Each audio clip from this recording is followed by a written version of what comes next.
자유라는 이야기를 많이 하죠. 자유란 무엇일까요?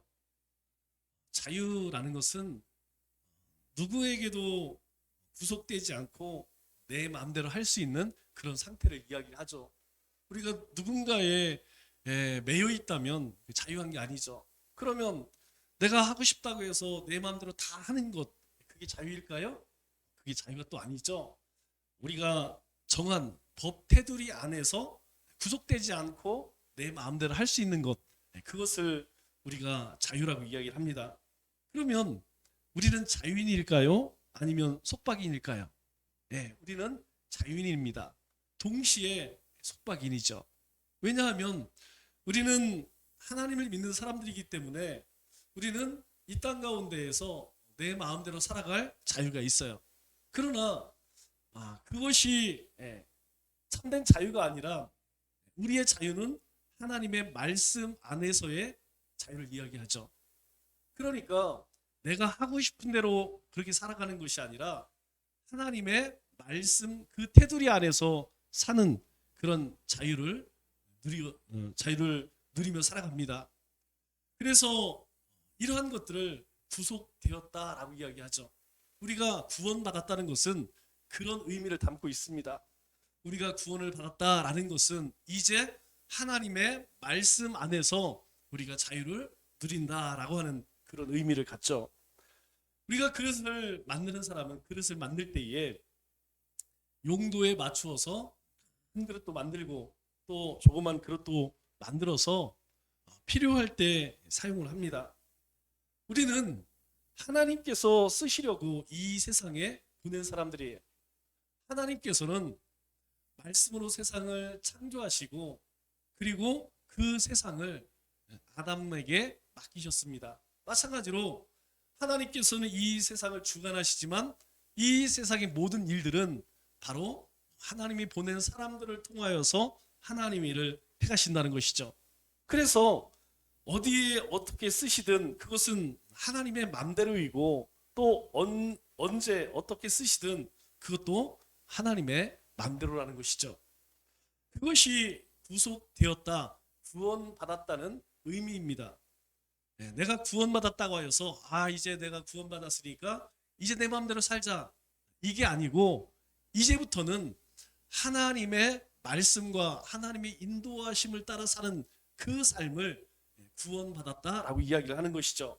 그렇기 때문에 이 세상에 우리가 태어나서 한 일이 아무 없다고 하여서 뭐 조급해거나 초조할 필요는 없어요.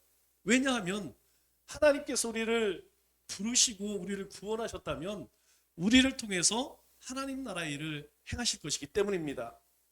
여러분 손을 한번 올려보시기 바랍니다. 그리고 손바닥을 펴서 손을 한번 올려보세요.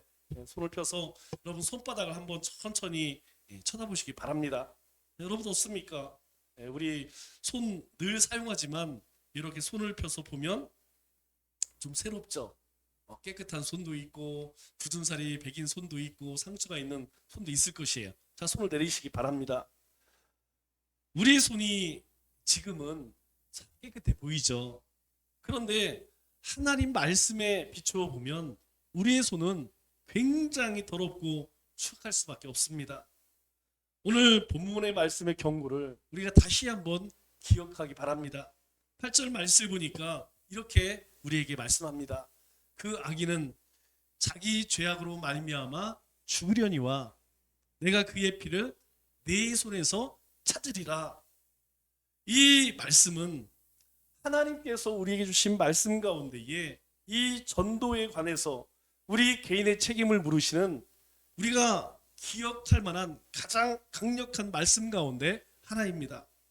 우리 주변 가운데에 살아있을 때 생전에 어떤 그리스도인에게 아무런 경고를 받지 못하였다면 하나님은 그들의 핏값을 바로 우리 손에서 찾으시겠다, 이렇게 말씀해. 오늘 기도자가 그런 이야기했죠. 우리 가족들, 우리 주변에 있는 동료, 친구들, 세상에서 가장 소중한 사람들입니다. 그런데 그들에게 하나님의 경고를 전하지 아니하였다면 그 핏값을 누구에게? 바로 우리의 손에서 찾으시겠다, 이렇게 말씀하십니다. 그래서 사도 바울은 사도행전 20장 26절 27절에 무엇이라고 이야기하냐면 자신의 고백입니다. 오늘 여러분들에게 증언하거니와 모든 사람의 피에 대하여 내가 깨끗하니 이렇게 이야기해요. 내가 모든 사람들의 피에 대해서 깨끗하니 이는 내가 꺼리지 않고 하나님의 뜻을 다 여러분에게 전하였다라고 이야기합니다.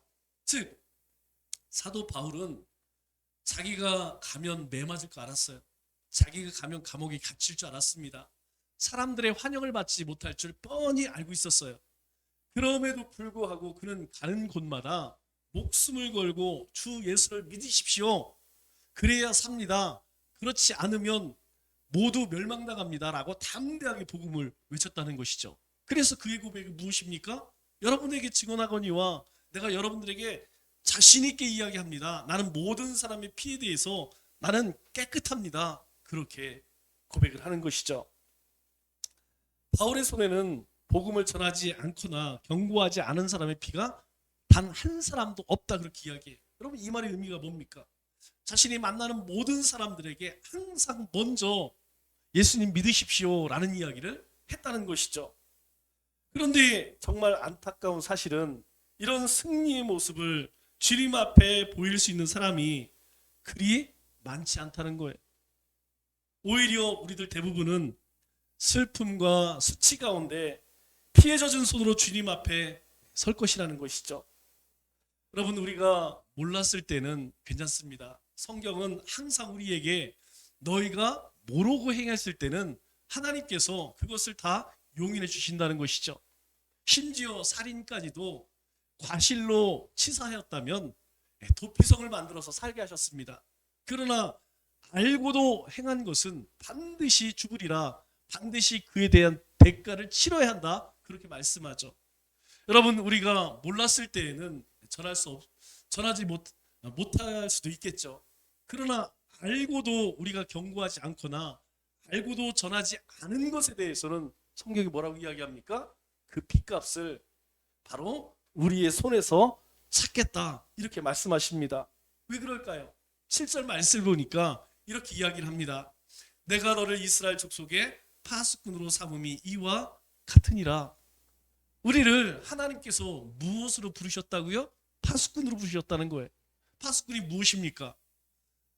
적군이 오는지 안 오는지 지켜보는 사람 아니겠습니까? 그런즉 너는 내 입의 말을 듣고 나를 대신하여 그에게 경고할지어다.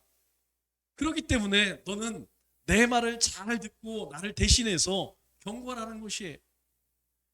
오늘 에스겔 선지자가 이스라엘 백성들에게 네가 하나님의 심판이 너희가 우상을 버리고 그 죄악 가운데 돌이키지 아니하면, 즉 지금대로 그렇게 살게 되면 하나님의 진노를 피할 길이 없다는 것이, 그렇기 때문에 너희가 파수꾼으로 부름을 받았다면 그 하나님의 말씀을 잘 듣고 나를 대신하여서, 하나님을 대신하여서 모든 사람들에게 경고하라.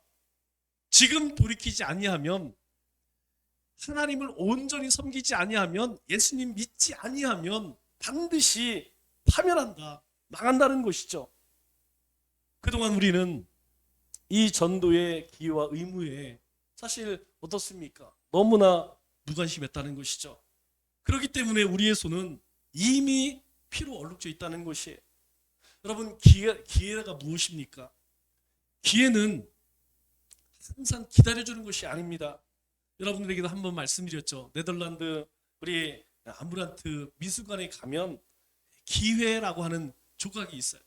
여러분 이 모습을 가만히 보면 괴물 같기도 하고 천사 같기도 하고 사람 같기도 하고, 그런데 보면 볼수록 이상하게 생겼어요.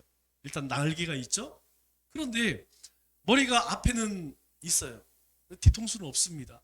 그럼 무엇을 의미합니까? 이것은 사람들이 기회를 찾지도 또 찾아도 알지 못하고, 그리고 지나가면 다시는 잡을 수 없다는 거예요. 이 기회가 우리 가운데 지나갈 때에 그것을 깨닫지 못하면 그 기회를 결코 잡을 수 없다는 것이죠. 사실 전도도 마찬가지예요. 우리가 복음을 전한다는 것도 먼저 우리 그리스도인들은 무한한 전도의 기회를 갖고 있지 않다는 거예요. 여러분 전도하는 것도 내가 은혜 충만할 때에 말씀 충만할 때 가능한 것입니다. 또 내가 육신이 건강해야지 복음을 전할 수 있는 것이지, 내가 어디 다니지 못하는데 내가 누구에게 복음을 전할 만한 영적으로 충만하지 못하면 하고 싶어도 안 되는 거예요. 두 번째로는 우리의 눈이 어두워져서 영혼을 구원할 기회를 잡지 못한다는 것입니다. 모든 일들은 때가 있어요. 그 때를 놓치면 다시 잡기가 어렵다는 것이죠. 문제는 무엇이냐? 우리가 그 기회를 잘 잡지 못해요. 세 번째는 우리가 예수님을 증거할 기회를 발견하고 잡지 못할 때에 그 기회는 사라져 본다는 거예요. 그 기회가, 우리가 복음을 전할 수 있는 기회가 무한정하다는 것이 아니라는 것입니다. 그 기회를 잡지 못하면 그저 그냥 가버릴 때가 굉장히 많다는 거예요. 우리나라 인구가 현 상태에서 늘어나지도 않고 또 아무도 태어나지도 죽지도 않는다면 우리나라를 예수님께로 인도하는 데에 960년 걸립니다. 그리고 전 세계를 전도하는 데는 4,000년 이상 걸려요. 여러분 왜 그럴까요? 우리 70년대, 80년대 같이 부흥이 일어난다면 이미 우리나라는 다 복음이 전해졌어야 돼요. 복음화 되었어야 됩니다. 그런데 어느 날부터 불신 영혼에게 전도하는 것을 하지 않아요. 이제 수평이동입니다. 아랫돌 빼서 윗돌 맞고, 오른쪽 주머니에서 왼쪽 주머니, 작은 교회에서 큰 데로 수평이동이에요. 더 이상 늘지 않아요. 여러분 다 기억하실 것입니다. 우리가 최고로 부흥할 때에 기독교인과 1200만이라고 그랬어요. 우리 인구의 25%라고 했습니다. 지금요 700만, 600만. 여러분 신천지에서는 기독교 인구를 550만으로 잡고 있어요. 불과 10년 사이에, 15년 사이에 1200만에서 반토막이 났다는 것이죠. 여러분 이 속도로 우리나라가 복음화되기 위해서는 1000년 가까이 걸린다는 거예요. 세계 인구의 75%가 분명한 복음 제시를 한 번도 접한 적이 없답니다. 60%는 예수라는 이름조차도 들어본 적이 없다는 거예요. 우리나라 인구가 얼마입니까? 5,100만이죠. 그 가운데 절반 이상이 예수님을 구주로 영접할 기회를 한 번도 접한 적이 없대요. 여러분 한번 가만히 생각해 보세요. 아니 5,100만 가운데에서 2,500만이 어떻게 한 번도 복음을 듣지 못했을까? 여러분 다른 데 찾을 거 없습니다. 내가 내 주변에 있는 사람 몇 사람에게나 예수님 복음을 전한다 생각하면 금방 답이 나오는 것이죠. 그런데 놀라운 것은 이렇게 1000만 가까운 기독교인 가운데에서 단 12%만이 전도한 경험이 있다는 것이에요. 이 놀라운 통계 숫자는 정말 우리를 부끄럽게 합니다. 교회의 가장 본질적인 사역을 단 12% 성도만이 전 교회가 해야 할 일을 하고 있다는 것이죠. 여러분들이 한 기업의 사장님입니다. 직원이 100명이에요. 그런데 아침에 출근해서 일하는 직원이 12명밖에 되지 않습니다. 사장님 마음이 어떨까요? 100명의 직원이 출근해서 88명은 빈둥빈둥 월급만 타갑니다. 그런데 일하는 직원은 12명밖에 되지 않아요. 학교에 학생이 등교를 합니다. 요즘 한 교실에 20명, 30명 되겠죠. 30명 교실 학생 가운데에서 단 3명만이 수업을 해요. 나머지 27명은 그 수업 시간에 고개를 숙이고 잠을 잔다고 생각해 보세요. 여러분 그 광경을 바라보는 선생님의 마음은 어떨까요? 아니 그 모습을 바라보는 학부모의 마음은 어떨까요? 이건 말할 필요가 없겠죠. 아마 그 모습을 돌아간다면 그 부모는 잠을 자지 못할 거예요. 내 자녀가 다행히 그 3명 가운데 속해 있다면 얼마나 기쁘겠습니까? 그런데 불행하게도 27명 가운데 속해 있다면 아마 그 부모는 잠을 자지 못할 거예요. 그렇게 열심히 좋은 옷을 입히고 좋은 책가방을 사주고 원하는 것 다 해주면서 공부 열심히 하라고. 왜 공부를 열심히 할까요? 왜 열심히 하라고 합니까?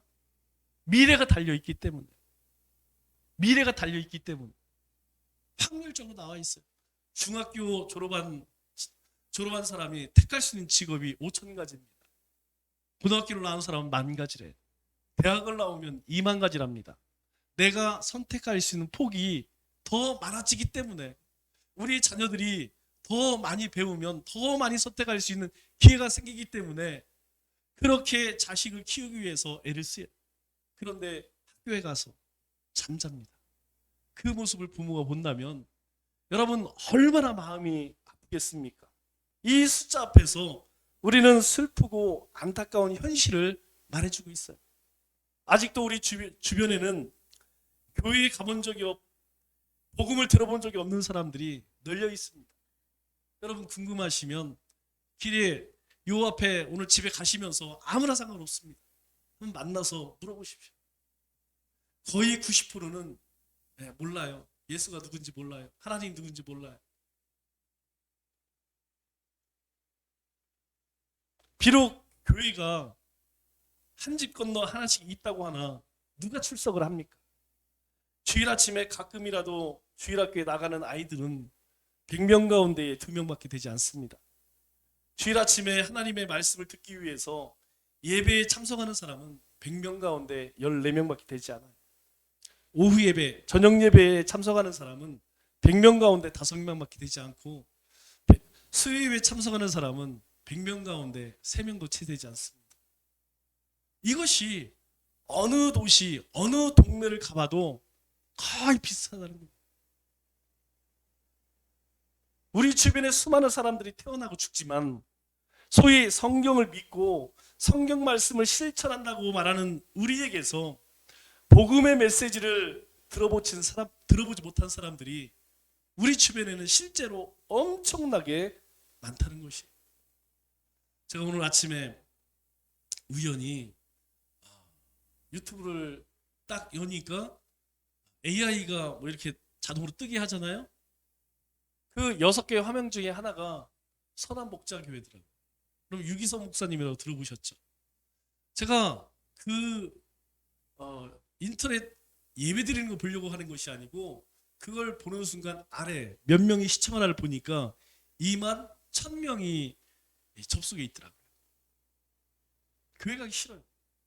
그냥 집구석에서 앉아서 아니면 다른 데 놀러 가면서 거기서 예배 드리는 것이죠.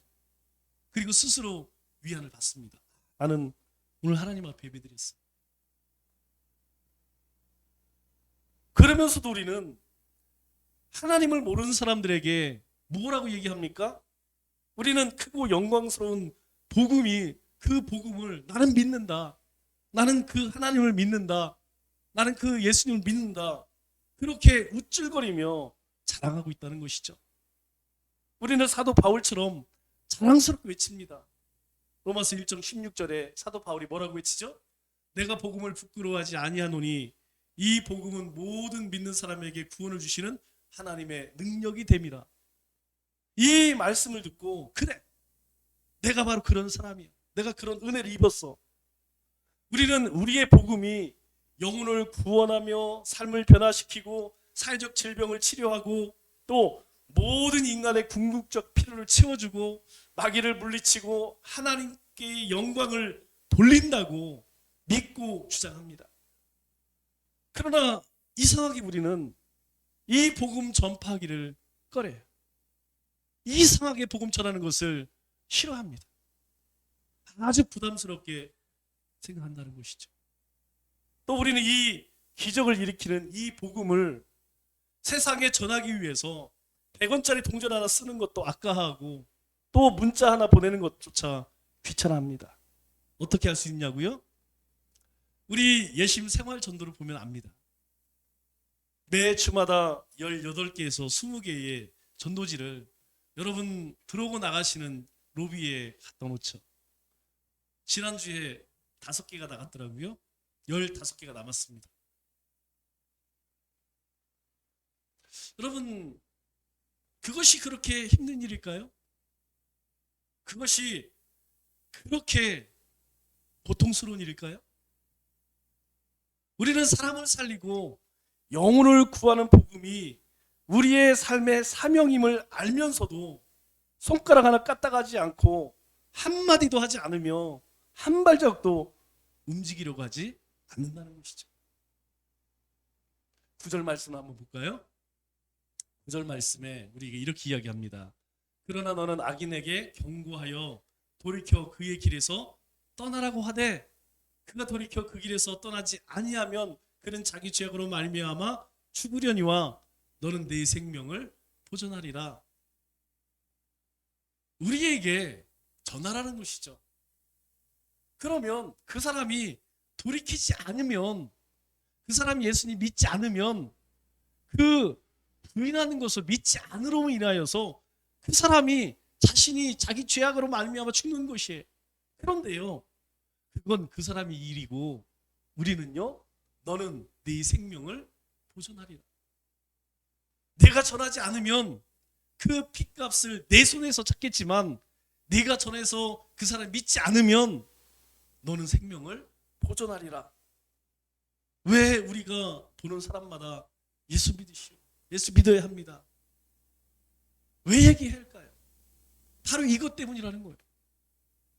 전하지 아니하면 우리 손에서 그 핏값을 찾겠지만 전하면 내 생명은 보존하리라. 하나님이 우리에게 하신 약속의 말씀입니다. 확실하건대 예수 그리스도 외에 다른 복음이 있나요?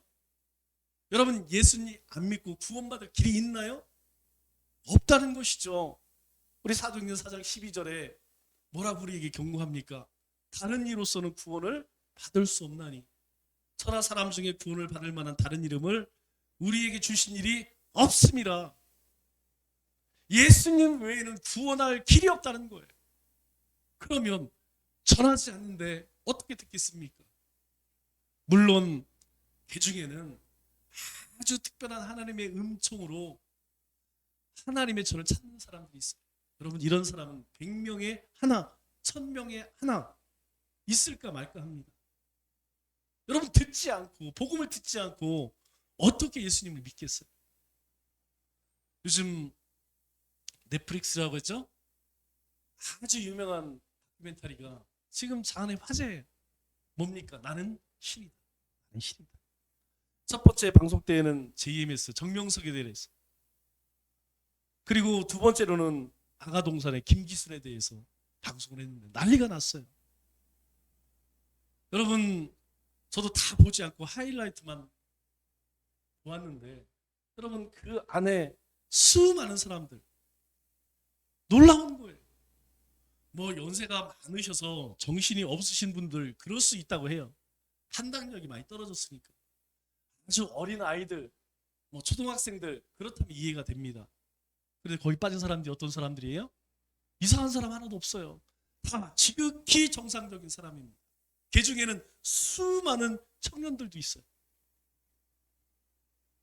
세상의 악한 세력들이 엄청난 성공을 거두는데 그 이유가 있지 않겠습니까?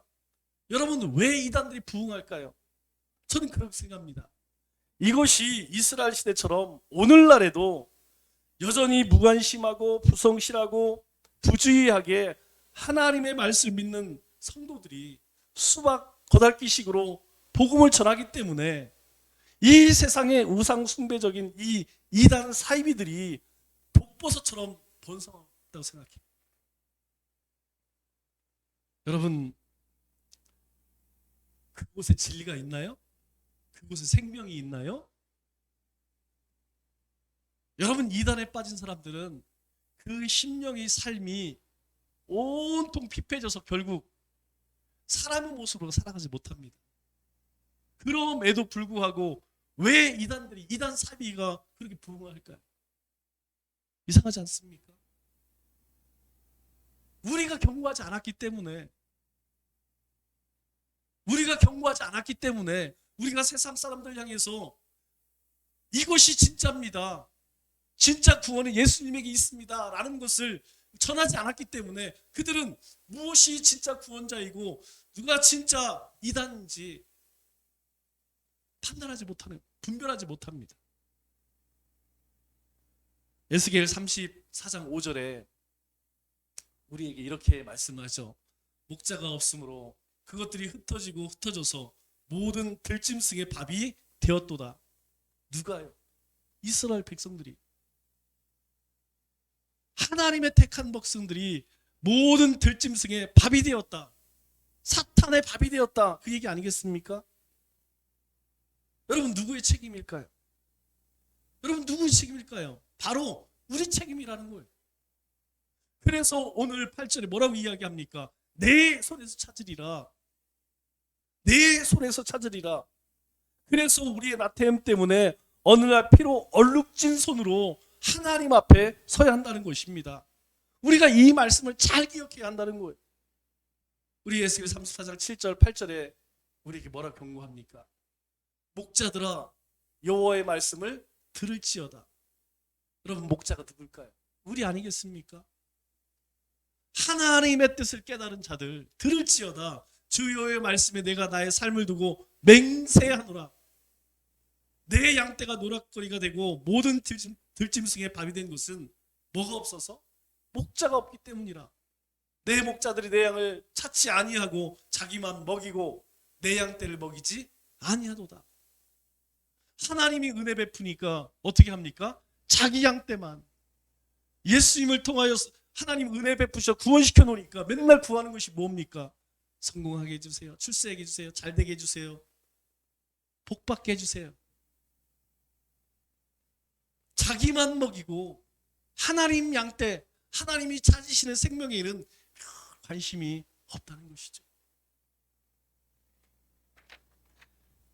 우리가 영혼 구원에 대한 비전과 목적을 잃어버릴 때 여러분 확신하건대 하나님께서는 우리 사역에, 우리의 삶에 이가봇이라고 선언하실 것입니다. 여러분 이가봇이 무엇입니까? 여러분 이가봇은 그래요.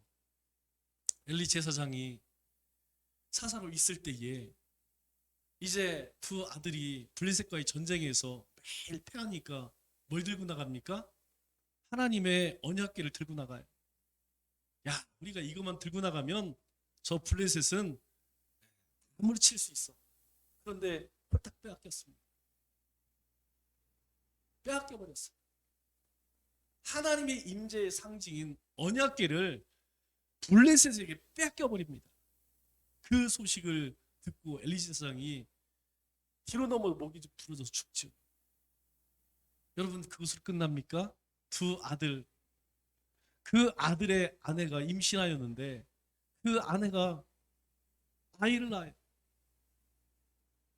그 소식을 듣고 자기 남편이 죽었다는 소식을 듣고 그리고 그 아들의 이름을 이가봇이라고 짓습니다. 하나님의 영광이 떠났다. 하나님의 영광이 떠났다. 하나님께서 생명빛을 거두어 가시고 영혼들은 목자 없는 양 같은 길을 잃고 헤매며 들짐승의 밥이 될 것이다. 실제로 어떻습니까? 이스라엘이 그런 불행한 역사를 맞이하게 되었죠. 이것은 이스라엘의 문제가 아니죠. 오늘 우리의 문제라는 것입니다. 다시 말해서 모든 이단 사입이 악한 영들이 이 불쌍한 영혼들을 속이고 꿰어서 영원한 지옥으로 이끌고 간다는 것이죠. 지금 우리 가족 가운데 있어요. 우리가 우리 이웃들, 우리 동료들, 우리 친구들 가운데에 이러한 사람들이 허다합니다. 여러분 없을 것 같죠? 여러분 우리 가운데에는 신천지 갔다 온 사람 없을 것 같죠? 없을까요? 그래서 오늘 8절에 오늘 우리에게 말씀하시는 거예요. 내 손에서 찾으리라. 내가 그의 피값을, 그 피를 내 손에서 찾으리라. 이것이 반드시 우리가 지불해야 할 또 다른 피값이라는 거예요.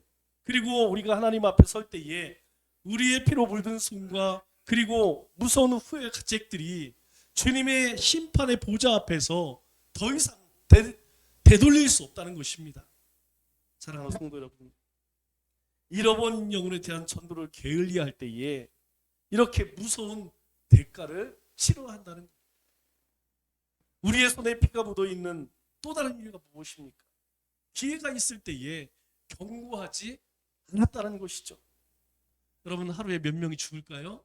작년 통계를 보니까 작년 한 해 32만 명이 죽었어요. 뭐 대충 하루에 300명 이상이 죽어가고 있습니다. 여러분, 인생은 누구나 다 죽어요. 그런데 중요한 것은 예수님 없는 죽음, 예수님 없이 죽으면 그들은 끝없는 멸망을 맞이하게 된다는 것이죠. 그래서 이 영혼들이 복음을 듣기 전에 죽어서 그들이 하나님의 영원한 심판을 받는다면 우리에게 그 피값을 차시겠다는 거예요. 왜 우리가 예심 전도 축제를 할까요? 왜 하나님의 바람이 우리의 비전이 되게 해달라고 하나님 앞에 이런 전도 축제를 할까요? 여러분, 다른 것이 아닙니다. 전하지 않으면 우리의 손에서 핏값을 찾겠지만 우리가 경고하여서 그들이 믿지 아니하면 하나님께서 우리에게 묻지 않으시겠대요. 우리가 확실히 알아야 할 것은 그래요. 기회가 왔을 때에 불신자에게 전도하지 않으면 두 번 다시 기회가 오지 않는다는 거예요. 또 다시 기회가 올 수도 있습니다. 그러나 다시 못 만날 수도 있고요. 오늘 그 사람이 이 세상을 떠날 수도 있다는 거예요. 여러분, 정말 우리의 삶에, 우리 매일매일 삶 속에서 복음을 전할 기회가 정말 없었을까요? 아닙니다. 얼마든지 할 수 있습니다. 얼마든지 있다는 것이죠. 다만 내가 게으르기 때문에, 내가 나태했기 때문에 하지 못한다는 것이죠. 한마디로 이야기해서 관심이 없어요. 여러분, 기가 찰 것도 아니겠습니까? 우리 모두가 매일 고백하는 것이 무엇입니까? 이거 아니겠어요? 우리 주 예수 그리스도를 변함없이 사랑하는 모든 자들에게 우리는요, 매일매일 주님 사랑합니다. 우리는 하루를 시작할 때도 주님을 사랑합니다라고 고백합니다. 우리는 예배를 드릴 때도 주님을 사랑하기 때문에 예배를 드려요. 주님을 사랑하기 때문에 주님의 말씀을 쫓아 산다고 이야기해요. 그런데요, 주님이 가장 관심 갖는 일에는 관심이 없어요. 우리의 나태함으로 인하여서 때로 마지막 기회일 수도 있는 그 소중한 복음 증거의 순간을 놓쳐버려서 피 묻은 손으로 하나님 앞에 서야 한다는 사실을 우리는 꼭 기억해야 합니다. 말씀을 맺겠습니다. 여러분의 손을 다시 한번 천천히 보시기 바랍니다. 여러분, 손을 한번 펴서 보세요. 복음을 전하라고 하는, 전도하라는 예수님의 명령에 나는 얼마나 순종했을까요? 잃어버린 자들의 경고하고 증거하며 또 그들을 구원하기 위해 노력하라는 주님의 당부를 우리는 결코 외면해서는 안 될 것입니다. 왜요? 주님께서 말씀하세요. 전하지 않으면 내 손에서 핏값을 찾겠다. 그러나 내가 경고하여 저들이 순종하지 아니하면 그들의 죄로 인하여 멸망할 것이지만 내 생명은 보존하리라. 이 한 주 오늘 우리가 품을 예비 신자를 위해서 간절히 기도하고 섬기며 우리 지난주 함께 나누었던 것처럼 강권하에 데려다가 주님을 채우는 우리 믿음의 권속들 다 되시기를 주님의 이름으로 축원합니다.